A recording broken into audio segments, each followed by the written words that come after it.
With E3 just around the corner, the gaming community is brimming with anticipation with this year's big announcements. Everyone experiencing pure wonderment as they see their favourite franchise brought back from the realms of limbo and given a new lease of life. And although it seems most developers and publishers can't keep it in their pants in the lead up to E3, Microsoft has kept its cards close to its chest and not much is known about what they will reveal. There are some games that people are pretty certain will appear though, Halo being among them. Microsoft has fallen on hard times of late, and it doesn't take a maths wizard to work out Sony is absolutely killing it, producing more and more critically acclaimed exclusives, with Microsoft and its beloved Xbox falling by the wayside. But could Microsoft announcing Halo 6 be what pulls back some fans' interest in the platform? 343 has had some harsh critique from fans since taking the helm, and we're uncertain on where the game will lead us, but we have our ideas. Halo 4 and 5 has had some very vocal complaints, and 343, despite its shortcomings in creating Halo titles since taking the helm, they've been very open in admitting their mistakes and committing to rectifying them. Following the reshuffle and multiple new hires for Halo 5, there's been a distinct improvement in multiplayer and gameplay mechanics. But one thing many people could agree on was the direction of the campaign taken in Halo 5 was not the best. 343 have possibly remedied this with the hiring of a new narrative director in 2017, Paul Crocker, who is most famous for his time at Rocksteady Studios working on storylines for the Batman Arkham games. With this renowned employee joining 343, the storyline for Halo 6 could turn in any direction, and probably for the better. Although I didn't mind the storyline for Halo 4 and 5 in general, I don't believe it is what would have happened if Bungie had not moved away from the franchise. As well as some new hires, Frank O'Connor has spoken publicly about their mistake to not include the Master Chief as much in the story of Halo 5. He says as a company they underestimated fans' attachment to the character and the want for more time with his story as opposed to that of Locke and Fireteam Osiris. Frank says the company has learnt from this and will adapt Halo 6 accordingly, saying that instead of focusing on bringing new characters into the world and expanding the playable characters, we've sort of shifted the focus a little bit to making the world a little bit more realistic and compelling, and I would say more fun for players who get to inhabit the Chief in the future, pretty much as they demanded. He also says that due to the studio not releasing any AAA title in 2017, he says it gives them a time to get their heads down and focus on a new approach to Halo 6.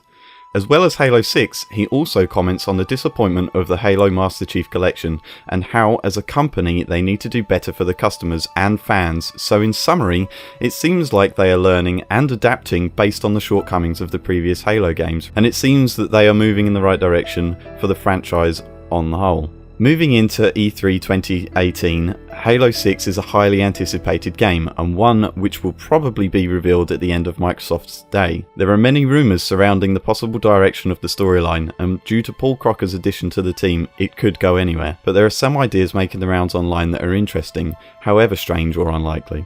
So let's talk about those. Firstly, I'd like to talk about the idea that the trailer we saw back in 2014 could be a hint as to what Halo 6's direction will be. If this trailer can be trusted to show potential story points, then it has some very interesting key details into the potential timeline position it took place in. The key ones being, the Master Chief has a cracked visor, which he didn't get until halfway through Halo 5 with his fight with Locke. Number 2, Master Chief is hooded walking through the desert. It was thought that he could be hiding from Locke, and that when he was looking at Cortana's data chip, he was actually reminiscing about the time he had spent with her as she had died in Halo 4. But on further inspection, he doesn't look at the chip until the Guardian appears, and then he clutches it with determination and then confronts the machine. This could actually be because he knows Cortana is controlling the Guardian and is looking for John. So now that he's been found, he looks at the chip, remembers the old Cortana, and then gains the courage to confront her, as this reminds him that the old Cortana is actually dead. As this trailer is actually titled Halo on Xbox One, it is not a direct trailer from Halo 5. It could then be that this trailer has no direct impression on the storyline, however it also means that the trailer could not need to be tied to any specific Halo release, which at the time the trailer was first shown would have been Halo 5. Therefore, if the key details are to be trusted, such as the cracked visor, this reveal for Halo on Xbox One could actually have been a Halo 6 trailer 5 years in the making, which I personally think would be an incredible piece of storytelling. So if this trailer starts with the Master Chief confronting the Guardian in the desert, and we then see the continuation of this scene, I think fans would immediately get excited and would be amazed at the foresight of 343 to do it. Along with this theory is the Master Chief will need to get the help of Mendicant Bias, the Forerunner AI that turned against the Forerunners and joined the Flood because of his time talking to the Gravemind and obtaining the Logic Plague. Mendicant Bias was ultimately the downfall of the Forerunners, and the main reason they are no longer present in the galaxy. He is also the person talking to the Master Chief through the Halo 3 terminals, and can clearly be seen to show remorse for his actions and actually helps the Master Chief during his time on the Ark. If the Master Chief needs the help of Mendicant Bias, then maybe he returns to the Ark, which is currently where Atriox and the Spirit of Fire crew are located at the end of Halo Wars 2. 343 has said that Halo Wars 2 is very important to Halo 6. Although we cannot see the Ark structure in the background of the trailer, the landscape is very similar to the level, the Ark, on Halo 3. There is also a theory that this Guardian might not be controlled by Cortana at all, and could actually be Mendicant Bias revealing himself to the Master Chief for the very first time. On a side note, it would also be a great opportunity for 343 to do some fan service, as everyone wanted the Flood in Halo 5, which wasn't possible from a storyline point of view, but if he does return to the Ark, now that the Banished have released the Flood, it would give the opportunity for some interaction with the Flood once again and some interesting gameplay opportunities. Going back to the Logic Plague idea, there is another key theory, which now is not so liked, but still quite interesting, is that Cortana may actually have the Logic Plague herself from a time that she spent with the Gravemind between Halo 2 and Halo 3. To clarify, the Logic Plague is not a disease, but more a change in thought processes the Flood used to manipulate artificial intelligences which have similar characteristics to rampancy.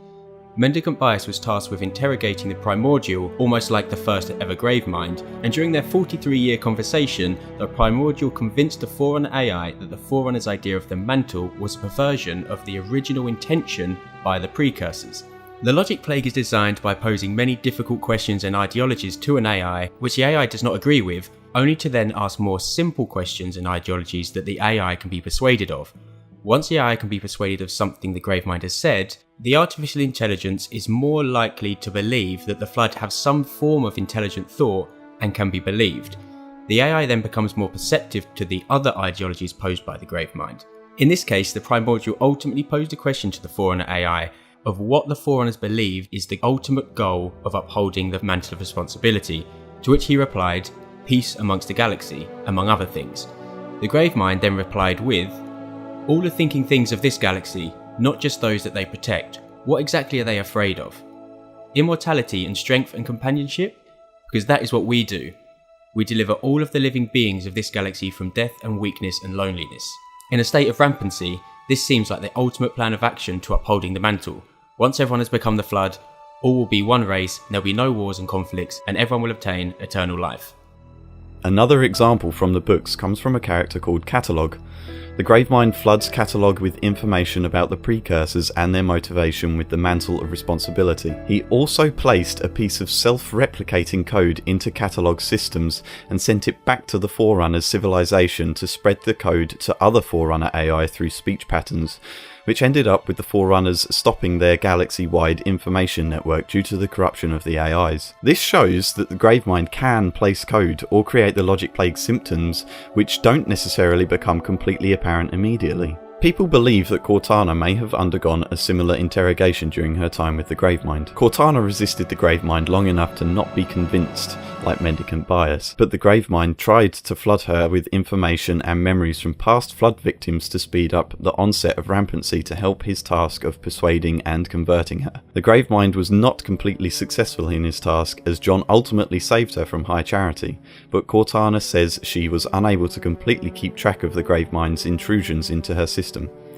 And so it is possible that the Gravemind placed the self-replicating code into Cortana as well, similarly as he did with Catalogue. This would mean that he would allow Cortana to leave and return to the Master Chief with the idea of Cortana persuading other smart human AIs into opposing them. It could just be an unfortunate coincidence then, that Cortana managed to find the domain on Genesis and obtained eternal life in her now rampant state with access to the Guardians and Forerunner technology. We hopefully don't need to wait too long to find out what will actually happen, although I am unsure we will get a huge amount of information from E3 about the storyline. I can't wait to see what they announce and the visual presentation that they bring along with it.